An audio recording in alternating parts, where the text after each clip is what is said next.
Salut tout le monde, aujourd'hui on se retrouve pour un nouveau tuto de Manu et on va parler du sujet qui fâche, on va parler du budget. Voilà, tout le monde voit l'allure de mon budget, c'est magnifique.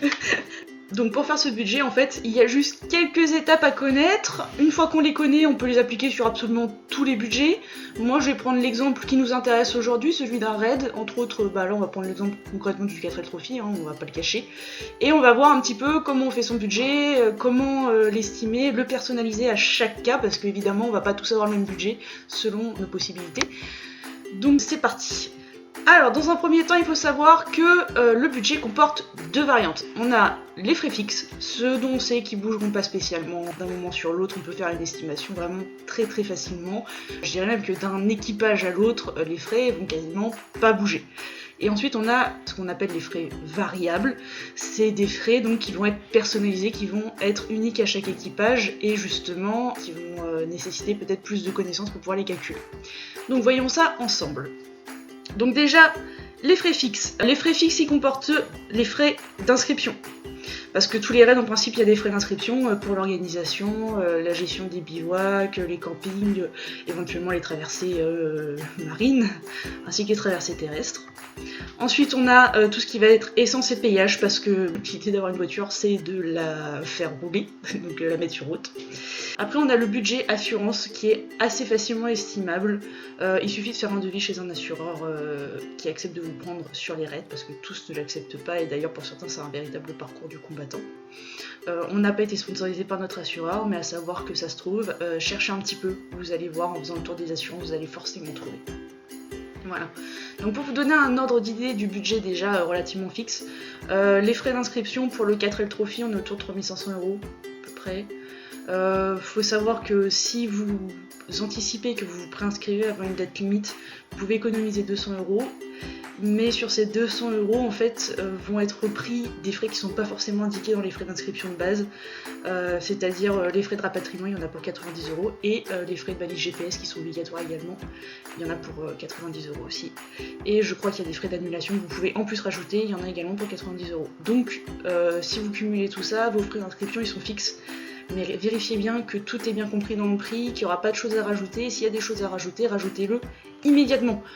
Comme ça, vous n'aurez pas de mauvaises surprises sur votre budget. Ensuite, l'essence et les payages, on en a environ pour 1000 € pour un raid 4L Trophy. Donc là, en partant de Biarritz, je précise bien. Si vous partez d'un petit peu plus loin en France que Biarritz, vous n'hésitez pas à rajouter 1,40 € le litre.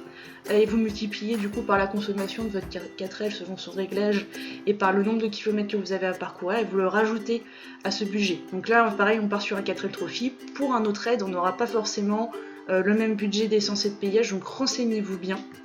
Ensuite on a le budget de l'assurance. Le budget de l'assurance, on est sur une base environ de 500 € l'année, il y en a qui trouvent moins, il y en a qui trouvent plus. Comme je vous ai dit, l'idéal c'est de faire un devis.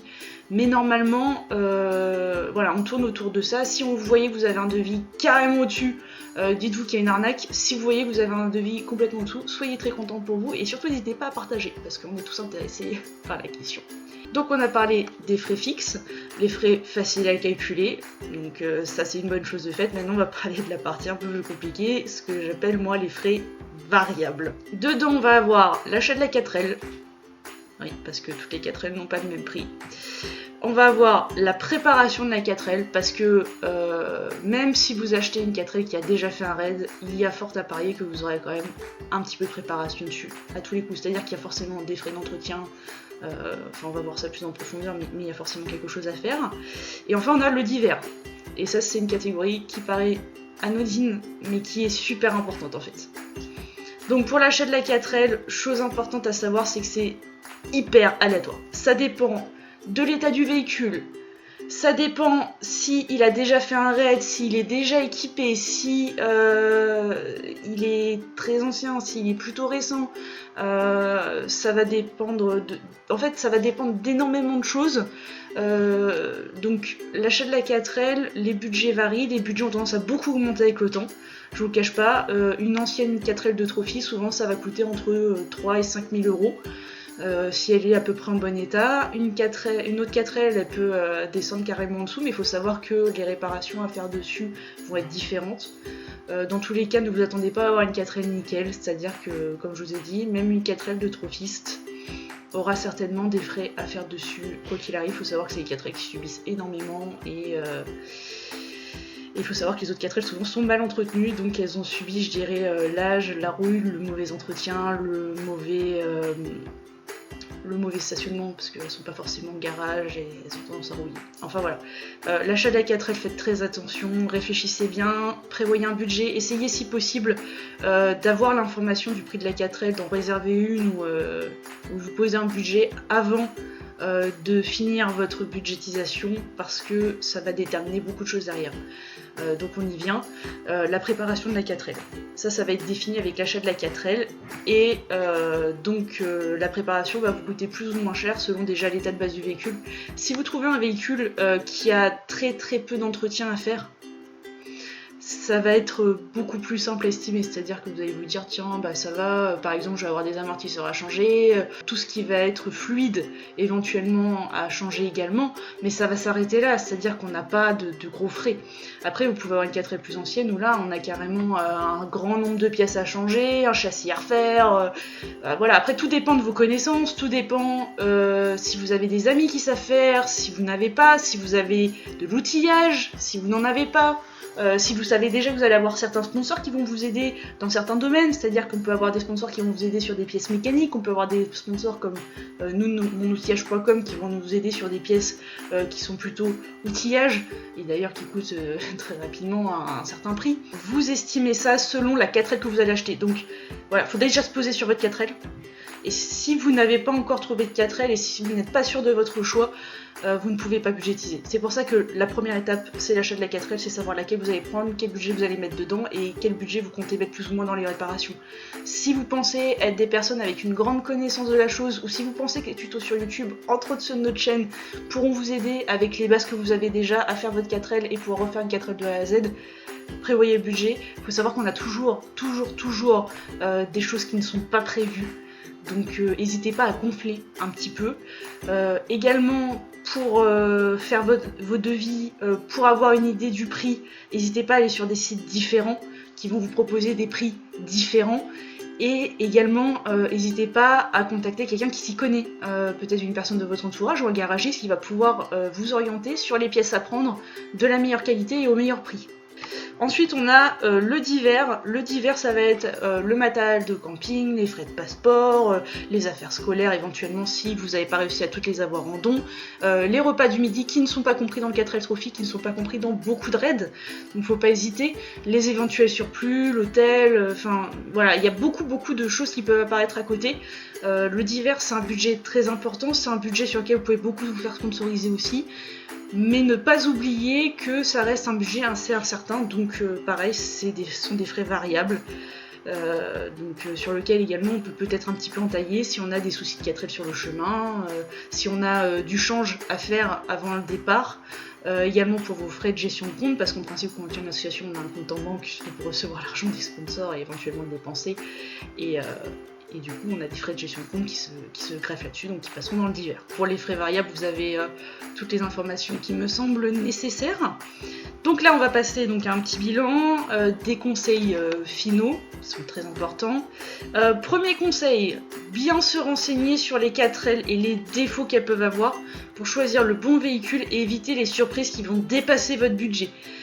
C'est-à-dire que si vous choisissez une 4L et que vous n'avez pas assez de connaissances, vous allez forcément avoir des dépassements de budget et des dépassements qui peuvent aller très vite, très haut. Vérifiez bien votre 4L, prenez le temps de faire le bon choix, ne vous précipitez pas. Ensuite, second conseil, faire un devis des pièces et outils nécessaires pour refaire la 4L quand c'est nécessaire. Et de toute façon, même pour de l'entretien, vous aurez besoin d'outillage particulier avec une personne ayant nécessairement des connaissances dans le domaine. Si vous n'avez pas de connaissances dans le domaine, ne vous lancez pas dans ce type d'aventure parce que soit vous allez avoir des bases ou une intelligence supérieure qui va vous permettre de le faire, soit ça va être trop juste et à ce moment-là vous allez rencontrer forcément des difficultés qui ne sont pas dans les tutos ou autres. Nous on a déjà rencontré des difficultés qui sont les nôtres, qui sont pas forcément celles que les autres vont croiser. On vous en parle dans nos tutos, mais on peut pas avoir toutes les difficultés possibles et inimaginables. Bien se renseigner avec des personnes ayant des connaissances, n'hésitez pas à aller voir même des garagistes qui vont pouvoir vous orienter, qui vont peut-être pouvoir vous prêter aussi des outils, pas hésiter à se faire aider. Et enfin, la rubrique d'hiver correspond à environ 10% du devis de base. Donc quand je parle de devis, donc c'est le budget que vous avez déjà fait. Donc on reprend le prix de la voiture, le prix des pièces de la préparation, le prix de l'assurance, de l'essence et tout ça. On reprend tout ça, on fait 10% du total et on arrive à peu près au montant que doit coûter la rubrique d'hiver. Si ça fait plus de 10%, ça veut dire que vous allez vraiment loin, ou vous avez vraiment des tout petites dépenses au départ, ce qui est possible, hein, quand on se fait donner la 4L, ça peut être beaucoup moins cher. On est à peu près sur 10%. Il faut savoir qu'aujourd'hui, hein, un devis, pour vous donner une idée sur le 4L Trophy, je prends l'exemple qui nous intéresse aujourd'hui, à l'heure actuelle, il va tendre entre les 8 000 et les 10 000 euros. Le 4L Trophy vous indique un budget autour de 6 000 à 7 000 euros. C'est plus d'actualité, parce que les 4L, étant des voitures anciennes, ont beaucoup monté de prix. Et du coup, les prix ont été évidemment adaptés à la cote de la voiture sur le marché. La 4L est une voiture qui, même si elle est encore courante, se raréfie. Et elle se raréfie d'autant plus qu'elles sont, dans la plupart des cas, extrêmement rouillées, dans des états qui sont de moins en moins bons. Et du coup, ça crée une augmentation de valeur et de temps de travail dessus. Donc le prix des 4L a complètement explosé les dernières années. Et ça fait forcément monter votre budget. Donc n'hésitez pas à gonfler un petit peu au départ vos estimations, quitte à remettre l'argent à l'association Enfants du Désert pour laquelle vous concourez si vous faites le 4L Trophy. Si vous faites un autre aide, donc ça peut être une autre association, c'est pareil. N'hésitez pas à donner ce qui reste, s'il y a du reste, à cette association. Comme ça va les aider. Et ça vous permettra de faire une bonne action et d'avoir bien géré votre budget de bout en bout. J'essaye de faire le nécessaire pour que tout soit clair pour vous. Un prochain tuto de Manu quand il y aura des questions et des demandes. En attendant, je laisserai donc la place à mon cher frère qui continuera à vous faire des tutos mécaniques. Et à la prochaine!